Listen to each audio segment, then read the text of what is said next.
conférence des ambassadeurs. Emmanuel Macron s'adresse donc aux représentants de la diplomatie française dans le monde. On va écouter le chef de l'État et puis on débriefera juste après. Directrices, directeurs, ambassadrices, ambassadeurs, mesdames, messieurs, en vos grades et qualités. Bienvenue à notre émission. Aujourd'hui, on va se pencher sur la stratégie diplomatique de la France et plus largement de l'Europe face à un monde qui se fracture de plus en plus. Un monde où, pour reprendre les termes du discours qui nous sert de base, la loi du plus fort semble vraiment faire son grand retour. Oui, et la question qui se pose, c'est donc de savoir comment naviguer dans ces eaux troubles. Le discours qu'on analyse propose une double approche. D'un côté, il faut assumer une logique de puissance, se réarmer si on peut dire, économiquement et militairement, et de l'autre, continuer à promouvoir le partenariat et ce qu'il appelle un multilatéralisme efficace. Et c'est précisément là que se situe notre discussion. Est-ce que cette stratégie est une réponse cohérente, pragmatique au désordre mondial, ou est-ce que c'est une ambition qui est, au fond, contradictoire ? Je défendrai l'idée que cette alliance de la puissance et du partenariat est en fait la seule voie réaliste qui nous reste. Et de mon côté, je soutiendrai que cette stratégie, bien qu'elle soit très lucide dans son diagnostic, est en réalité prise au piège d'une contradiction.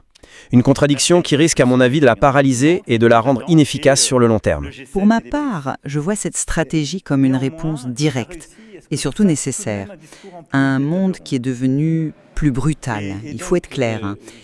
La logique de puissance dont on parle ici, ce n'est pas une fin en soi.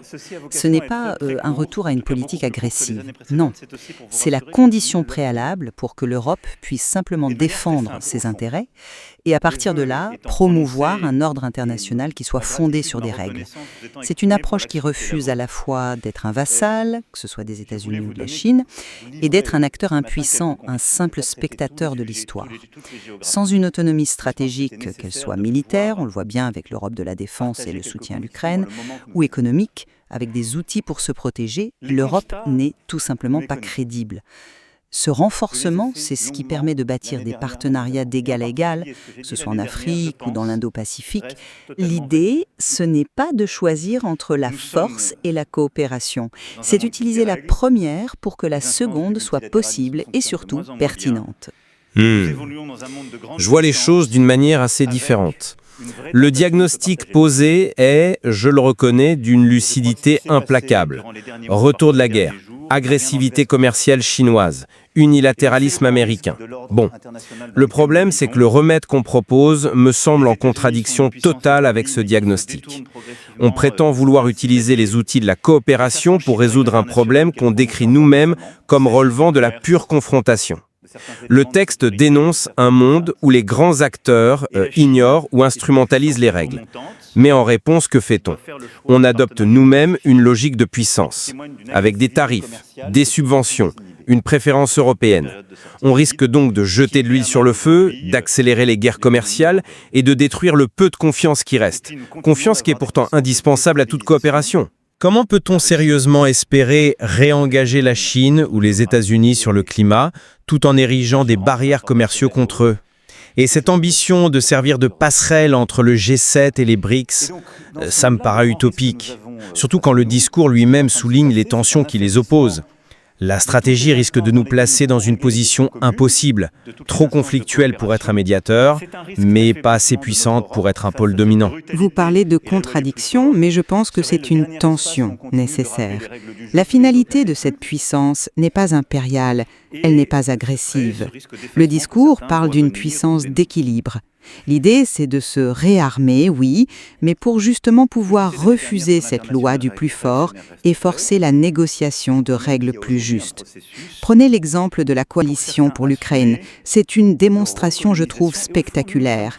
Pour la première fois, l'Union européenne finance directement des livraisons d'armes. C'est une révolution copernicienne pour la culture stratégique européenne.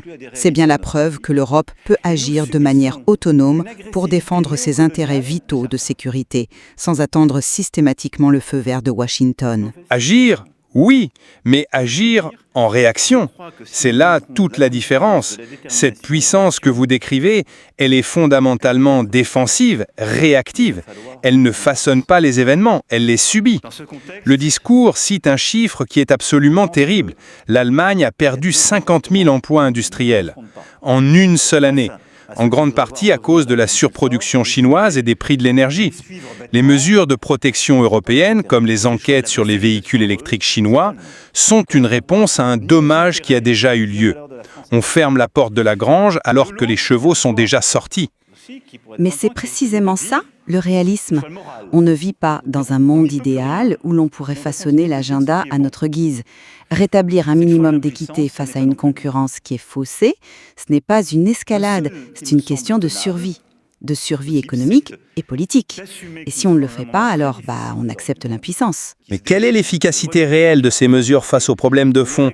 Le discours identifie lui-même les causes.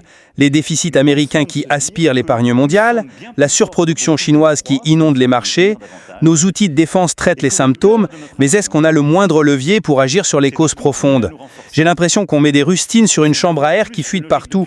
Cette puissance d'équilibre ne semble pas en mesure de rééquilibrer quoi que ce soit de fondamental. C'est là où nos lectures divergent. Pour moi, ces actions ne sont pas des rustines. Ce sont les premiers actes d'une nouvelle souveraineté. Et c'est justement parce que les grandes institutions comme l'OMC sont bloquées que la stratégie des partenariats ciblés prend tout son sens. Si on ne peut pas réformer le système global d'un coup, alors il faut créer des coalitions d'intérêts sur des sujets précis. C'est ce qu'on fait dans la zone Indo-Pacifique, en Méditerranée ou avec certains pays d'Afrique. On tisse des alliances agiles avec des pays qui, comme nous, cherchent une troisième voie pour ne pas avoir à choisir entre Washington et Pékin. Une troisième voie. C'est un bel objectif, mais est-il vraiment viable? Je pense que oui. Le partenariat stratégique avec l'Inde en est l'illustration parfaite. L'Inde est une puissance démographique, économique, majeure. Elle préside récemment le G20. C'est un membre clé des BRICS. En renforçant nos liens avec New Delhi, on construit un pont, on crée un dialogue là où il n'y en avait pas. On prouve qu'on refuse la logique binaire d'une nouvelle guerre froide. On ne reste pas spectatrice, on devient une actrice qui connecte les mondes. Une actrice qui connecte les mondes ou une actrice qui se heurte aux réalités du terrain? Prenons un autre exemple du discours, l'Afrique. On nous parle d'un partenariat renouvelé d'égal à égal. C'est le narratif politique. Très bien. Mais que nous dit le même discours quelques paragraphes plus loin? Il constate et il déplore le désinvestissement massif des grands groupes économiques français du continent. Il cite le fait que les banques françaises ont vendu leurs filiales africaines.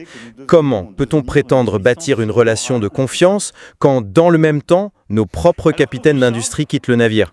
Il y a un fossé béant entre l'ambition politique et la réalité économique. Je ne nie pas ce fossé. Le discours ne le nie pas non plus. Et c'est ce qui fait sa force, sa lucidité. Il pose le diagnostic. Le désinvestissement est un fait. La question est, que fait-on? Soit on baisse les bras, soit on considère que c'est précisément le rôle du politique de créer les conditions, les garanties, la sécurité pour inverser cette tendance. L'objectif est justement de réaligner les intérêts économiques sur la vision stratégique. C'est un défi, oui, ce n'est pas une contradiction insurmontable. C'est un appel à l'action, pas un constat d'échec. Mais c'est un volontarisme politique qui me semble bien fragile face à la puissance des logiques de marché. Ces partenariats reposent sur des intérêts qui sont souvent divergents. Et quand la Chine arrive avec des milliards pour les infrastructures ou que les États-Unis exercent leur pression, quelle est la solidité réelle de notre troisième voie? On risque de se retrouver à prêcher dans le désert. C'est pour ça que la crédibilité est essentielle. Et ça nous ramène au multilatéralisme. La stratégie ne défend pas un multilatéralisme naïf, celui des grandes messes de l'ONU qui n'aboutissent plus, non. Elle parle d'un multilatéralisme efficace, concret, basé sur des résultats. Il ne s'agit plus de se lamenter, mais d'agir là où c'est possible. Prenez le traité sur la protection de la haute mer. C'est un cas d'école. Les négociations étaient bloquées depuis presque 20 ans.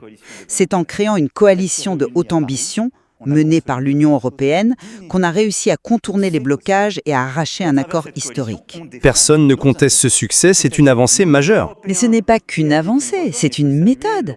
Ça montre que la puissance d'initiative, la capacité à agréger des volontés en dehors des cadres traditionnels, c'est la clé.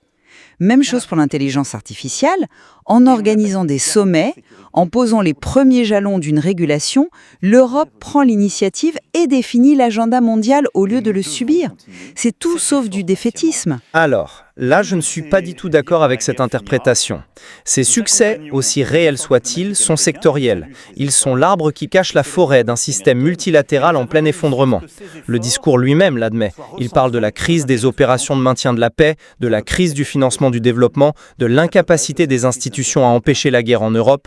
On obtient un accord sur les océans, très bien, mais pendant ce temps, le Conseil de sécurité est paralysé. On régule l'IA, mais on est incapable de s'accorder sur la non-prolifération nucléaire.